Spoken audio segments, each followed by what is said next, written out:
ব্যবসায়ীদের কাছে চাল কিছুটা পেলেও নওগাঁয় ধান সংগ্রহ শূন্যের কোটায়। হাটে বেশি দাম পাওয়ায় সরকারি গুদামে দিতে অনীহা, লক্ষ্য পূরণ নিয়েই শঙ্কা। আবহাওয়া অনুকূলে থাকায় দিনাজপুরে এবার আলুর বাম্পার ফলন। আগাম চাষে মিলেছে সুফল, ভালো দাম পেয়ে খুশি চাষি। অবৈধ দখলে থাকা প্রায় 200 একর জমি এখন ফ্লাওয়ার পার্ক। চট্টগ্রামে 122 প্রজাতির ফুল দিয়ে যাত্রা শুরু, চলছে 9 দিন ব্যাপী উৎসব। এবং পাকিস্তানে জ্বালানি তেলের চরম সংকট, পাম্প থেকে ফিরতে হচ্ছে খালি হাতে। মার্চ থেকে দিনে 5 লাখ ব্যারেল কম উৎপাদন করবে রাশিয়া, দাম বাড়ল 2.5%।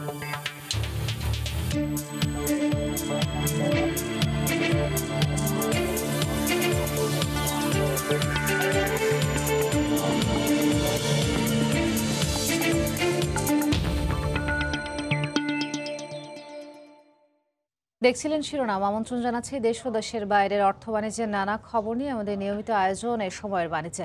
আপনাদের সঙ্গে আছি আমি খান তাজদিনা হাসান। শুরুতেই তুরস্ক ও সিরিয়ায় ভূমিকম্পের খবর। খোলা আকাশের নিচে প্রচণ্ড ঠান্ডা আর খাদ্য সংকটে মানবিক বিপর্যয়ে তুরস্ক ও সিরিয়া। শহরে শহরে লাশের সারি।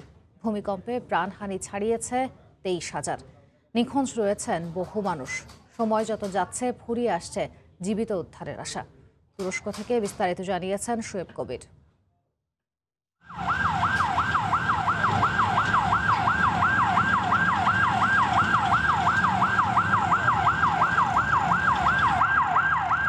মানবিক বিপর্যয়ের সম্মুখীন তুরস্কবাসী এর আগে কখনো এমন ভূমিকম্পের ভয়াবহতা দেখেনি। গেল সোমবার 7.8 মাত্রার ভূমিকম্পে তুরস্কের দক্ষিণ পূর্বাঞ্চলের অধিকাংশ এলাকায় এখন ধ্বংসস্তূপ আর মৃত্যুপুরতে পরিণত হয়েছে।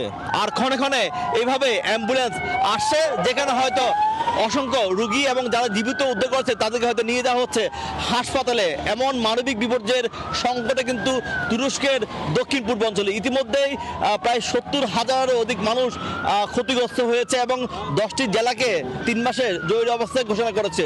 উদ্ধার কর্মীরা চেষ্টা করছেন প্রাণপণ যাতে জীবিত মানুষগুলিকে উদ্ধার করা যায়। ভূমিকম্পে গোটা এলাকার ব্যাপক ক্ষয়ক্ষতি হয়েছে। দেরিতে হলেও সহায়তা আসতে শুরু করেছে। উদ্ধারকর্মী ও স্থানীয় স্বেচ্ছাসেবকদের মধ্যে প্রচন্ড রকমের একতা দেখতে পাচ্ছি আমরা। সব জায়গায় অভিযান চলছে। আমাদের সরকারও তাদের সাধ্যমতো চেষ্টা করে যাচ্ছে। আমাদের সহায়তা যারা এগিয়ে এসেছে সবাইকে তুরস্কবাসীর পক্ষ থেকে অসংখ্য ধন্যবাদ জানাচ্ছি আমি। তবে সময়ের সাথে পাল্লা দিয়ে বাড়ছে লাশের মিছিল। পাশাপাশি আশেপাশে কিন্তু অসংখ্য অ্যাম্বুলেন্সের সাইরেন মানি, যেখানে হয়তো জীবিত মানুষগুলোকে উদ্ধার করে হয়তো নিয়ে যাওয়া হচ্ছে আশেপাশে কোনো হাসপাতালে। তুরস্কের আদিয়ামান থেকে শোয়েব কবির, সময় সংবাদ। তুরস্কের আদিয়ামান শহরে ভূমিকম্পে ধসে পড়া ভবনে আটকে পড়াদের উদ্ধারে কাজ শুরু করেছে বাংলাদেশি দল। বৈরী আবহাওয়ায় চ্যালেঞ্জ নিয়েই অভিযান চালাচ্ছেন সেনাবাহিনীর সদস্য ও ফায়ার সার্ভিস কর্মীরা। এর মধ্যে কয়েকজনের মরদেহ উদ্ধার করেছেন তারা। আদিয়ামান থেকে শোয়েব কবিরের আরও একটি রিপোর্ট।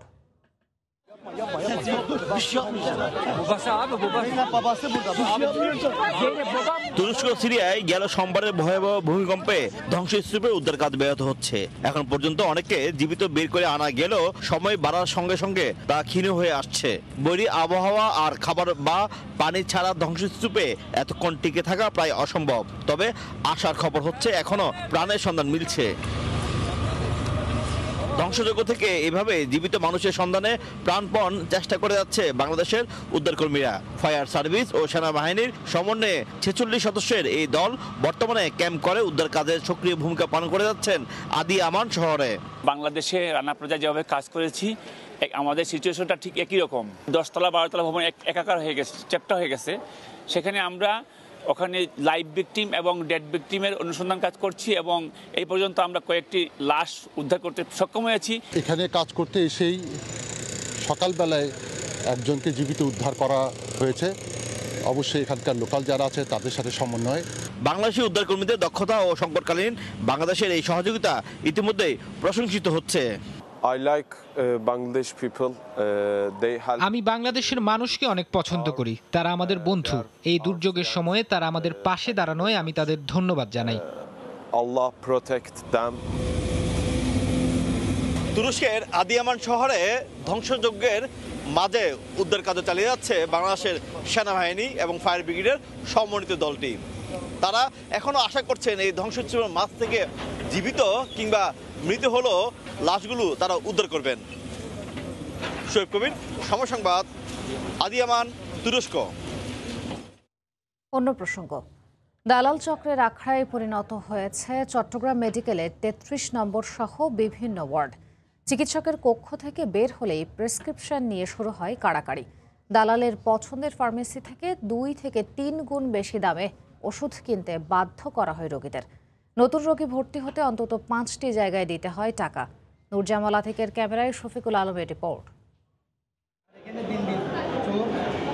একে তো নিউমোনিয়া আক্রান্ত মেয়েকে নিয়ে দুশ্চিন্তায়, তার উপর দালালের খপ্পরে অসহায় বাবা ইসমাইল। চট্টগ্রাম মেডিকেলে ৩৩ নম্বর ওয়ার্ডে ভর্তির পর ওয়ার্ড বয় ও আয়ার সহায়তায় প্রেসক্রিপশন কেড়ে নেয় দালাল চক্র। ফাঁদে পড়ে পূর্ব গেটের বিকে ফার্মেসি থেকে মাত্র ১১০০ টাকার ওষুধ কিনতে হয় ২৮০০ টাকায়। দালাল চক্রের দৌরাত্মে অতিষ্ঠ রুগীরা। আমার মেয়েকে ভর্তি করলাম, তখন একটা দালাল চক্র আমার পিছনে পিছনে চলে আসছে। চলে আসার পর ডাক্তার যখন স্লিপ দিছে, স্লিপটাও আমার হাতে কেড়ে নিয়ে ওষুধের দোকানে চলে গেছে। শুধু প্রেসক্রিপশন নয়, নিরহ রোগীদের অসহায়ত্বের সুযোগে দালাল চক্র হাতিয়ে নেয় টাকাও। ৭০ বছর বয়সী কক্সবাজার থেকে আসা মোস্তাক আহমদ থেকে কৌশলে কেড়ে নেয় ১১,০০০ টাকা। আরে ডাকে লই যাই ঠেকা সরাইম বলে অফিসত গলি বান্ডা তাইয়ের হদা তো ঠেকা থাইলা। ৩৩ নম্বর ওয়ার্ড ছাড়াও মেডিকেলের প্রতি পদে পদে দিতে হয় টাকা। ট্রলি, লিফট, ওয়ার্ড বয়, আয়া ও নিরাপত্তা কর্মীদের টাকা না দিলে পাওয়া যায় না কাঙ্ক্ষিত সেবা। প্রতি রাতে ঘুমন্ত রোগী ও স্বজনদের হারাতে হয় মোবাইল। ঢোকার সময় ১০০ টাকা, ট্রলি আনার সময় ২০০ টাকা চাই, মাসে নিচে ৫০ টাকা, আবার দাদু আনা চাই টাকা। তারা ট্রলি থেকে ডাক্তার কাছে নেওয়ার সময় ১ ঘন্টা ফালাই রেখেছে, ১০০০ টাকা চাইছে। লিফটে আমাদের কার্ড দিয়েছে, এই যে কার্ড এখানের স্টাফগুলার আচরণ অত্যন্ত অমানবিক। হাসপাতাল কর্তৃপক্ষ বলছে, গত ৬ মাসে ৭৫ জন দালাল ও ৩টি ওষুধ চক্রকে আটক করেছে পুলিশ। অভিযান এখন বর্তমানে অব্যাহত আছে। আমরা যখনই খবর পাচ্ছি প্রতিনিয়ত আমাদের সোর্স ভিত্তিক বিভিন্ন ইনফরমেশনের মাধ্যমে আমরা তাদেরকে আটক করতেছি। আমাদের কর্মচারীদের, ওয়ার্ড মাস্টারদের নিয়ে একটা টহল দল সার্বক্ষণিকভাবে এটা চেক করে যাচ্ছে এবং ধরা পড়লে আমরা পুলিশে সুপর্দ করছি। চট্টগ্রাম মেডিকেলে প্রতিদিন বিভাগে ৩,০০০-এর বেশি রোগী সেবা নেন। শফিকুল আলম, সময় সংবাদ, চট্টগ্রাম। সরকারি পর্যায়ে ধান ও চাল সংগ্রহের লক্ষ্যমাত্রা অর্জন নিয়ে শঙ্কায় নওগাঁ খাদ্য বিভাগ। ব্যবসায়ীদের কাছ থেকে চালে কিছুটা সাড়া পেলেও কৃষকের কাছ থেকে ধান সংগ্রহ একেবারে শূন্যের কোটায়। খাদ্য বিভাগ বলছে, সরকারি দরের চেয়ে হাটে বেশি দাম পাওয়ায় গুদামে ধান দিতে আসছেন না চাষি। নওগাঁ থেকে এমআর রকের রিপোর্ট, ছবি তুলেছেন রকিবুল ইসলাম।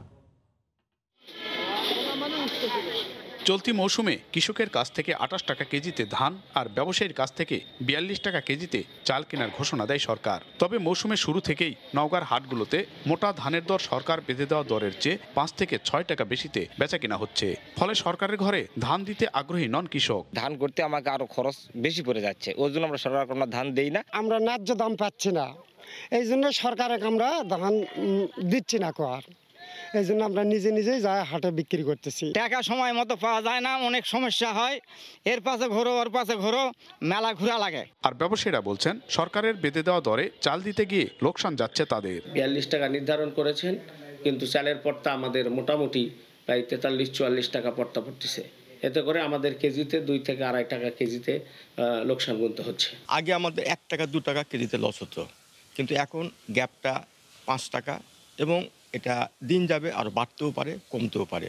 তবে যে সেন্টিমেন্ট চলতেছে সে সেন্টিমেন্টে কমার কোনো সুযোগ নাই। চালের ক্ষেত্রে কিছুটা আশাবাদী হলেও ধান সংগ্রহে লক্ষ্য অর্জন সম্ভব নয় বলছে খাদ্য বিভাগ। ধানের ক্ষেত্রে বাজারে যে দামটা বর্তমানে আছে এটা খুবই ভালো দাম, তো কৃষকরা সরাসরি বাজারে বিক্রি করছে, আমাদের গোডাউনে আসছে না।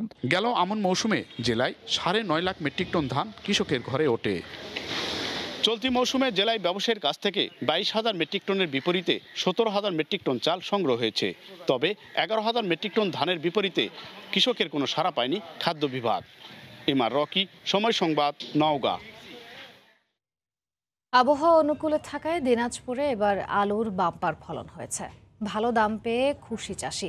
কৃষি বিভাগ বলছে আগাম আলু চাষে সুফল পেয়েছেন কৃষক। গোলাম নবী দুলালের তথ্য, মঞ্জিদ আলম শিমুলের ছবি নিয়ে রিপোর্ট।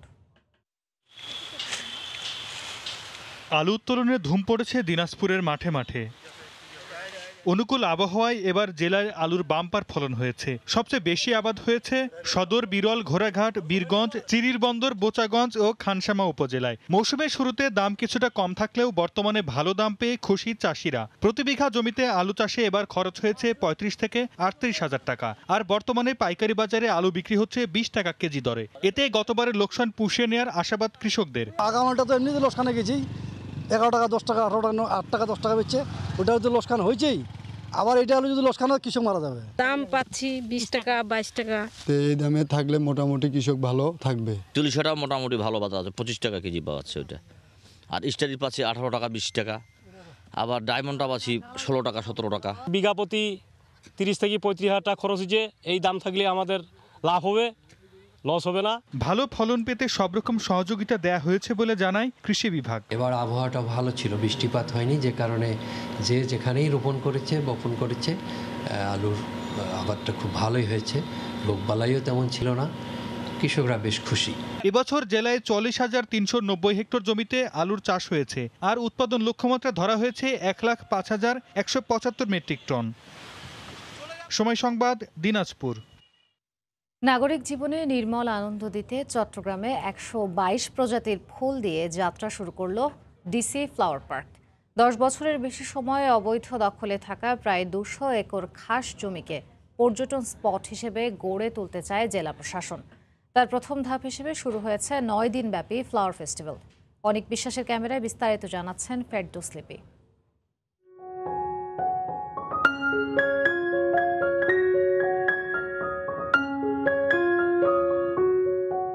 বিস্তীর্ণ জলরাশি আর তার পার ঘেঁষে ফুলের সাম্রাজ্য।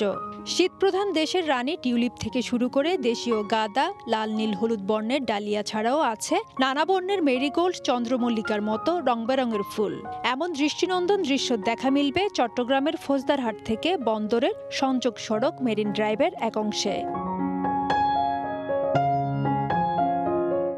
ফুলের এই সম্ভার নিয়ে ফ্লাওয়ার পার্ক গড়ে তুলেছে চট্টগ্রাম জেলা প্রশাসন।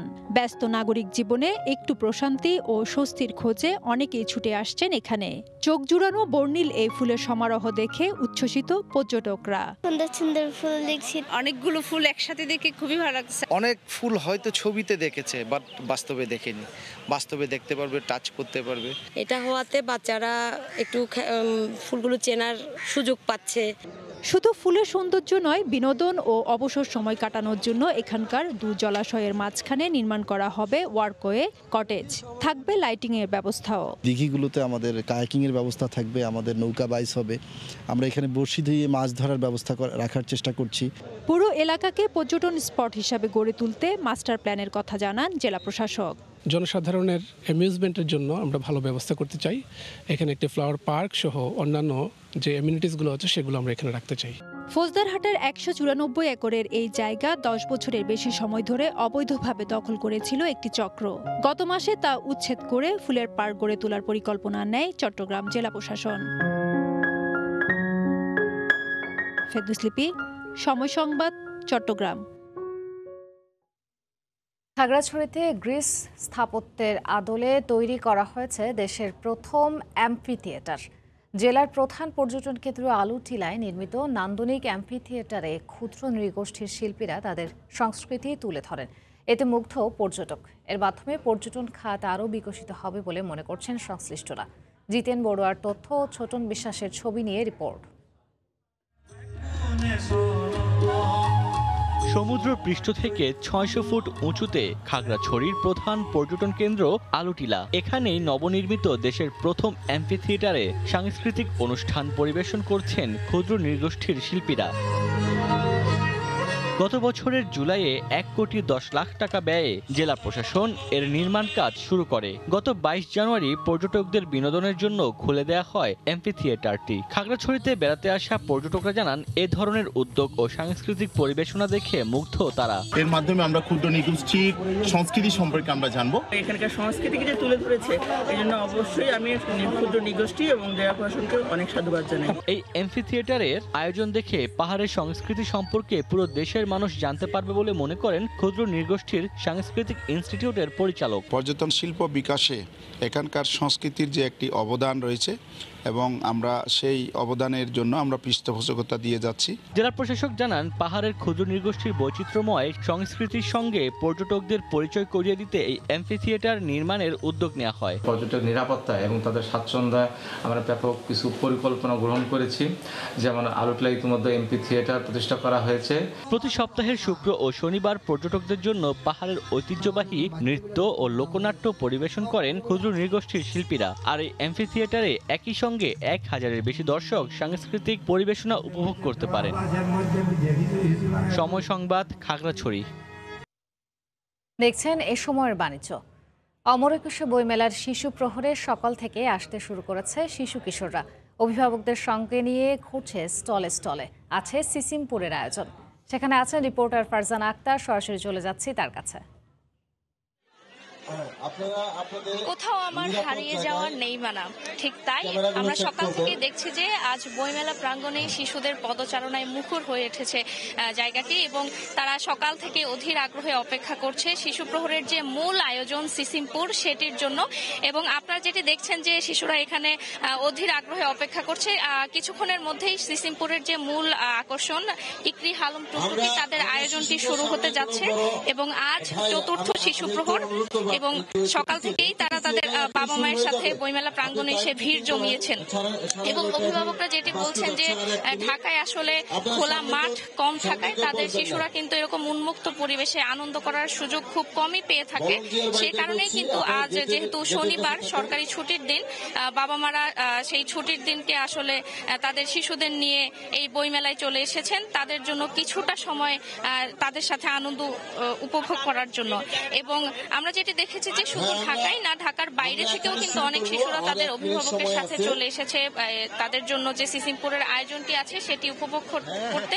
এবং এখানে শিশু প্রহরের মূল আয়োজন সেটি হচ্ছে সিসিমপুর, সেটি কিন্তু কিছুক্ষণের মধ্যেই শুরু হতে যাচ্ছে। এবং আমরা দেখছি যে শুধু শিশু প্রহরের এই সিসিমপুরের কর্নারটি না, আশেপাশে যে বইয়ের স্টলগুলো রয়েছে সেখানেও কিন্তু তারা বই উল্টে পাল্টে দেখছেন। এবং অভিভাবকরা যেটি বলছেন যে বইয়ের সাথে সখ্যতা গড়ে তুলতেই কিন্তু তাদেরকে এখানে নিয়ে এসেছেন, কারণ শিশুদের যে মানসিক বিকাশ সেটি তৈরিতে বই পড়ার কিন্তু কোনো বিকল্প নেই। এবং অভিভাবকদের মতে শিশুদের একটি সুন্দর ভবিষ্যৎ গড়ে তুলতে আসলে বইয়ের সাথে তাদের পরিচয় করিয়ে দিতে তারা এখানে নিয়ে এসেছেন। এবং সিসিমপুরের যে আয়োজনটি আছে আপনারা দেখছেন যে কিছুক্ষণের মধ্যেই শুরু হতে যাচ্ছে এবং শিশুরা কিন্তু বেশ উচ্ছ্বাস নিয়ে সেটি উপভোগ করছেন। প্রতিবারই বইমেলা শুক্র শনিবার শিশু প্রহরের জন্য বরাদ্দ থাকে এবং শিশুরা সকাল থেকেই কিন্তু এসে এখানে ভিড় করে। এবং শিশুদের জন্য আলাদা সিসিমপুরের বইমেলা শিশু কর্নারে আলাদা একটি যে স্থান রয়েছে এটি কিন্তু তাদের মূল আকর্ষণ। এবং সিসিমপুরের এই অস্থায়ী মঞ্চে আমরা কিছুক্ষণের মধ্যে দেখব যে হালুম ইকরি টুকটুকি এসে উপস্থিত হবে। এবং সিসিমপুরের এই আয়োজন কিন্তু শিশুদের মানসিক বিকাশে সাহায্য করে এবং তারা সিসিমপুরের এই আয়োজনের মাধ্যমে তাদেরকে বিভিন্ন শিক্ষণীয় বিষয় আসলে শিখায় এবং বিভিন্ন বর্ণমালার সাথে পরিচয় করিয়ে দেয়। তো আমরা যেটি দেখেছি যে 11টা থেকে শিশু প্রহর শুরু হলেও শিশু প্রহরের যে মূল আয়োজন সেটি কিন্তু এখনো শুরু হয়নি। এবং এখানে যেটি অভিভাবকরা বলছেন যে শিশু প্রহরের এই আয়োজন নিয়ে তারা সন্তুষ্ট। এখানে আমরা দেখছি যে নিরাপত্তার জন্য প্রয়োজনীয় ব্যবস্থা নেওয়া হয়েছে এবং সুশৃঙ্খলভাবে কিন্তু এখানে শিশুরা বসে শিশু প্রহরের যে আয়োজন সেটি উপভোগ করছেন। এবং অভিভাবকরা যেটি বলছেন যে শিশু প্রহরের এই যে আয়োজনটি রয়েছে সেটি আসলে অল্প কিছু সময় না, এটি যদি আরেকটু বেশি সময় করে করা হয় তাহলে তাদের শিশুরা আরো বেশি উপভোগ করতে পারবেন। তো এই ছিল আমার কাছে বইমেলা প্রাঙ্গণ থেকে সবশেষ। দেখছেন এ সময়ের বাণিজ্য। আগামী মার্চ থেকে দিনে 5 লাখ ব্যারেল জ্বালানি তেল কম উৎপাদনের ঘোষণা দিয়েছে রাশিয়া। এর পরপরই বিশ্ববাজারে এক ধাক্কায় ব্যারেল প্রতি 2.5% বেড়ে গেছে দাম। রুশ তেলের ওপর পশ্চিমাদের মূল্যসীমা বেঁধে দেওয়ার প্রতিক্রিয়ায় এই সিদ্ধান্ত বলে জানিয়েছে মস্কো। বিশ্ববাজারে তেল নিয়ে তেলেস্মাত্তি বেড়েই চলেছে। রাশিয়ার অপরিশোধিত তেলের ওপর ইউরোপীয় ইউনিয়ন সর্বোচ্চ দাম বেঁধে দেওয়ার পর এবার তেল উৎপাদনে কমিয়ে দেওয়ার ঘোষণা দিয়েছে দেশটি। আগামী মার্চ থেকে দৈনিক 5 লাখ ব্যারেল জ্বালানি তেল উৎপাদন কমানোর সিদ্ধান্ত নিয়েছে মস্কো। নতুন এই সিদ্ধান্তে রাশিয়ার তেল উৎপাদন কমে যাবে শতকরা 5%। তবে এরই মধ্যে হুড়মুড়িয়ে বেড়েছে তেলের দাম। মস্কোর এ ঘোষণার পরপরই শুক্রবার থেকে বিশ্ববাজারে এক লাফে ব্যারেল প্রতি 2.5% বেড়ে $86.6 দাঁড়িয়েছে দাম। জ্বালানি তেল উৎপাদনের বিষয়ে ওপেক প্লাসের সদস্যদের সঙ্গে আলোচনা করেই সিদ্ধান্ত নেওয়া হয়েছে বলে জানায় ক্রেমলিন। মস্কোর ওপর চাপ সৃষ্টি করতে গত বছরের 5 ডিসেম্বর রাশিয়ার অপরিশোধিত তেল ও তেলজাত পণ্যের দাম $60 নির্ধারণ করে দেয় ইইউ এবং G7 জোট। রুশ তেলের ওপর পশ্চিমাদের ওই মূল্যসীমা বেঁধে দেওয়ার প্রতিক্রিয়াতেই এই সিদ্ধান্ত বলে জানিয়েছে মস্কো। একই সঙ্গে ইইউ এবং G7 জোটের দেশগুলোর কাছে তেল বিক্রি বন্ধের কথাও জানায় ক্রেমলিন। এর আগে গেল সপ্তাহে রাশিয়ার পরিশোধিত জ্বালানি পণ্যের ওপর সর্বোচ্চ দাম বেঁধে দেয় ইইউ। বিশ্বের বৃহত্তম তেল উৎপাদনকারী দেশটির এমন ঘোষণার পর থেকে বিশ্ববাজারে আরও সংকট সৃষ্টি হতে পারে এমন আশঙ্কা করছেন বিশ্লেষকরা। ইউক্রেনের রুশ সামরিক অভিযান শুরুর পর মস্কোর ওপর নেমে আসে পশ্চিমা নিষেধাজ্ঞার খড়গ। এর জবাবে পশ্চিমাদের তেল ও জ্বালানি সরবরাহ কমানোর সিদ্ধান্ত নেন পুতিনও। জান্নাতুল সাদিয়া, সময় সংবাদ। ঋণ পেতে IMF-এর সব শর্ত মানতে রাজি পাকিস্তান। শুক্রবার এক বিবৃতিতে একথা জানিয়েছেন দেশটির অর্থমন্ত্রী। এদিকে দেশটির অধিকাংশ পাম্পে পাওয়া যাচ্ছে না পেট্রোল, খালি হাতে ফিরতে হচ্ছে ক্রেতাদের। সংকটের জন্য জ্বালানি সরবরাহকারী ব্যবসায়ীদের দায়ী করছেন ডিলাররা।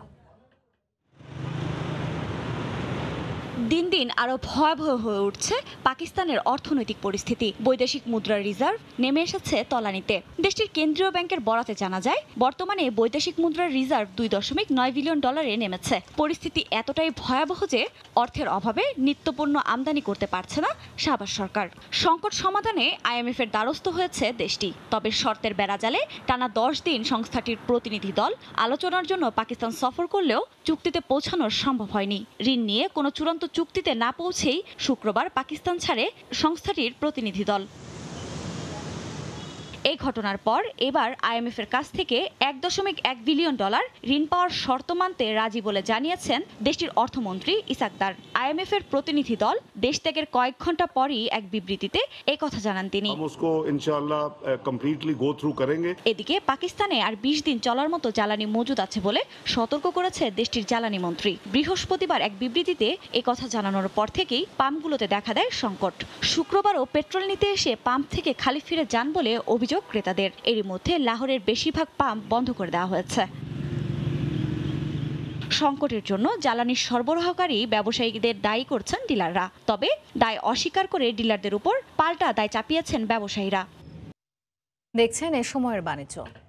মেধাভিত্তিক TV reality show Ispahani Mirzapur Banglabid Chattogram বিভাগের বাছাই পর্ব শুরু হয়েছে। শুক্রবার নগরের Ispahani public school and college প্রাঙ্গণে প্রতিযোগিতা অনুষ্ঠিত হয়। 6ষ্ঠ থেকে 10ম শ্রেণীর শিক্ষার্থীদের নিয়ে এই প্রতিযোগিতায় নির্বাচন করা হয় বিভাগীয় সেরা 20 জনকে। পরে বিচারকরা উচ্চারণ, বানান ও ব্যাকরণ দক্ষতা যাচাইয়ের মাধ্যমে সেরাদের নির্বাচিত করেন ঢাকার মূল পর্বের জন্য। এছাড়া সুন্দর হাতের লেখা প্রতিযোগিতায় প্রথম, দ্বিতীয় ও তৃতীয় স্থান অর্জনকারীদের আর্থিক পুরস্কার ও সনদ দেওয়া হয়। নতুন প্রজন্মের কাছে বাংলা সংস্কৃতি, শুদ্ধ বাংলা বানান ও ব্যবহার ছড়িয়ে দিতে পঞ্চমবারের মতো এই আয়োজন করেছে ইস্পাহানি মির্জাপুর। প্রত্যেকে আমরা কিন্তু গিয়ে বাংলা একাডেমি থেকে বই দিচ্ছি, তারপর সনদ দিচ্ছি।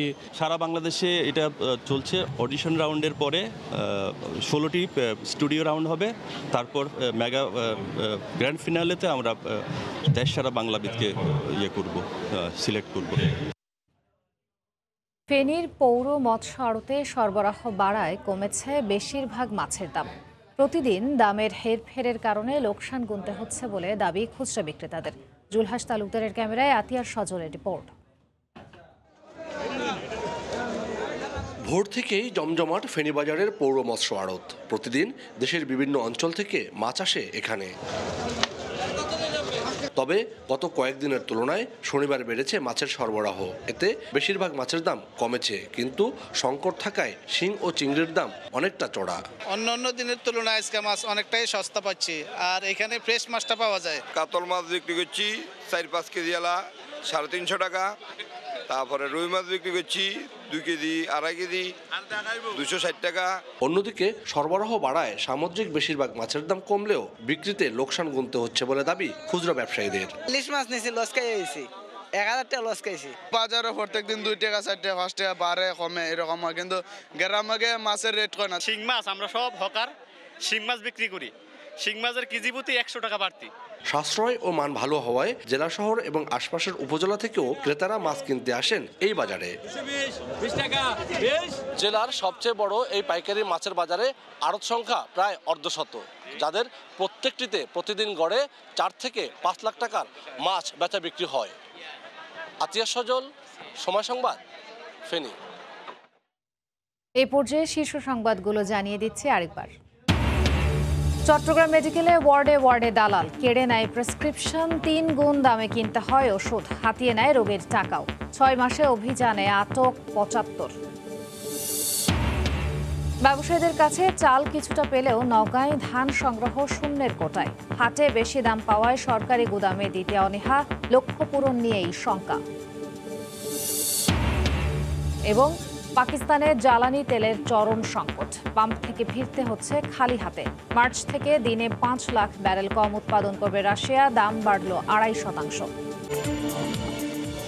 এই ছিল এ সময়ের বাণিজ্যে। সঙ্গে থাকুন সময়।